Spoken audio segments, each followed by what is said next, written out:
Holger, and I will make you eat that wretched hat of yours. Rowan, Holger, why all this shouting? I could trade that hat for two. Eivor, thank Tyr. I heard shouting. Is something wrong?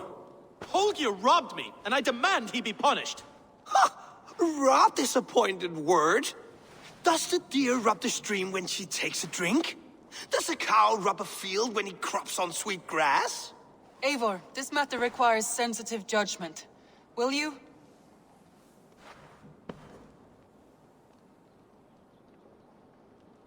Of course.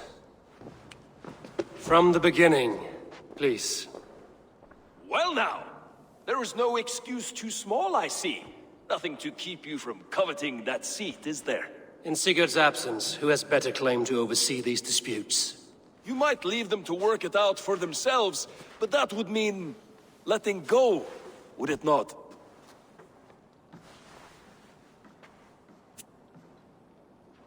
Please start again. Tell me all that has happened. I will start. I have been falsely accused by this Saxon Philistine. A filly what? Are you mocking me? Silence, please. I will hear both of your complaints and render a decision, awarding compensation if needed. Understood? Rowan, tell me your version of these events.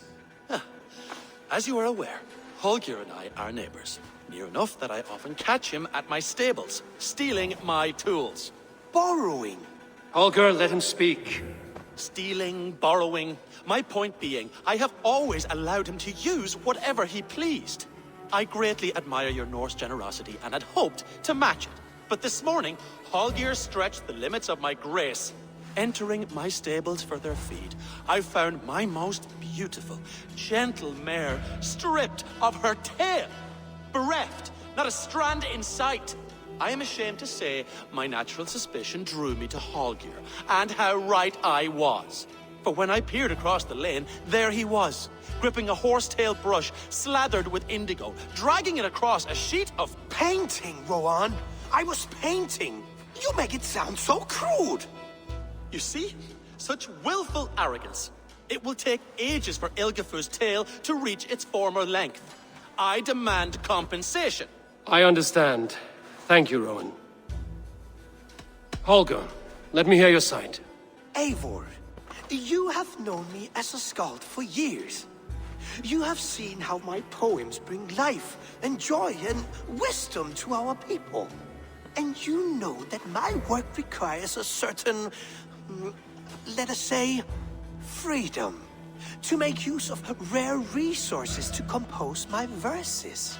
Often when lacking the proper tools, I have made use of novel items. Alvis's walking stick, Tovi's inks, all were given gladly. You cut off my horse's tail to make a brush, you bleed... Rowan? As I was saying, this morning in the throes of poetic reverie, I realized that my latest piece required delicate brushwork. I could have used a frayed stick, some cloth, my hands, but no. I needed something gentler, softer. To make a perfect brush, I needed the fine hairs of a well-raised horse. And so I availed myself of a local resource. You clipped Alfgafur's tail to the rump without asking. It was early. I did not wish to wake you. Thank you, Holger. I believe I understand your position. I believe I have heard enough. If you will... My horse looks like a fool, Eivor. No handsomer than a donkey now. You must do something. Do not conflate hair with beauty, Rowan. She remains radiant. Elgifur's hair will grow back in no time. Quiet, both of you. Now listen. Holger, Rowan is clearly in the right. You sheared the tail from his horse without gaining permission. I borrowed the tail. Borrowed! Does the reality of regrowth not make this a victimless crime? It is a two-victim crime, Holger. Though they are unharmed, you took without asking, and that will not do. As the horse's value has diminished significantly, you will pay Rowan its market price. But the horse was not for sale. Rowan, admit it. My decision is final, Holger. Pay what you owe, and meet tomorrow as friends. And if I do, may I keep the horse? Pay the man and be done with it. Rowan, does this satisfy you? It does. Thank you, Eivor. Good. Then by Tyr's blessing, let this matter rest. We're done here. Return to your homes in peace.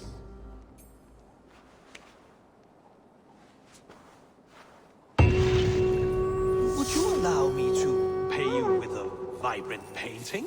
After all, it's so graceful in its creation. Absolutely not. Silver is the only color I wish to see from you.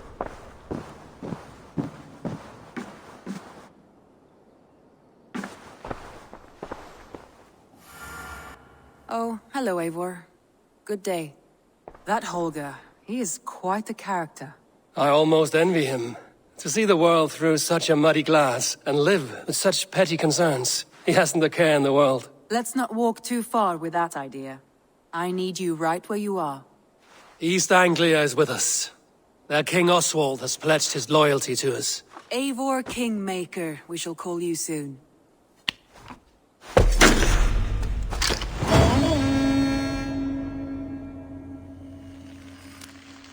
Some interesting news. King Ceolwulf has sent Ceolbert to Shropshire. He hopes to install him as Elderman there. Good for Ceolbert. He should do well considering all he has learned from you. I gave him only a taste of my knowledge. The rest he will need to figure for himself. One more thing. I do not know if you heard, but Sven passed away a short time ago. The poor man slipped away in his bed. I had not heard, no. And how is Tovi? She must be gutted. It has been rough on her. She spends quite a lot of time at his burial mound. Speak with her, if you have the time.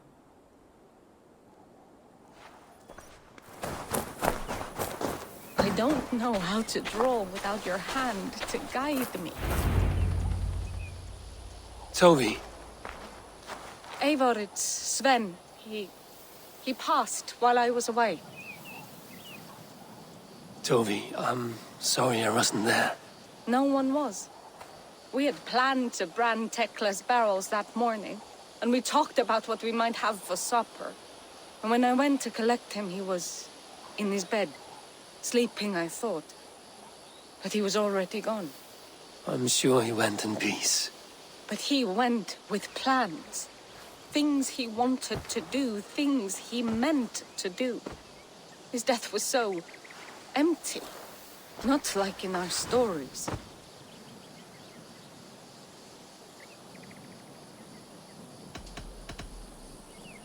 What stories do you mean?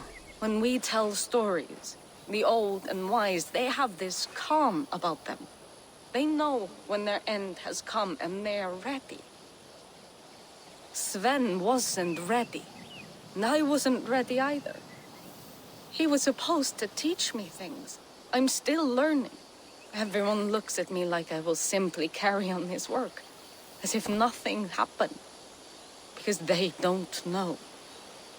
They don't know I'm not ready. Life may ask more of us than we are prepared to give. But all we can do is our best. I was not prepared to lose my parents. But in a flash, they were taken from me. I pressed on, determined to live. That must have been punishing. But you are so strong and so determined. Someone else might have done better than me. Or worse. But this was the fate woven for me, so I live it. I know Sven believed in you, in your craft. So do you believe in him? Do you trust him? He was the most skilled artist I have ever known. And he chose you. You may step up or step down, whatever you decide. But know that he had faith in you. Thank you, Eivor. I need to get home. Be strong, Tovi.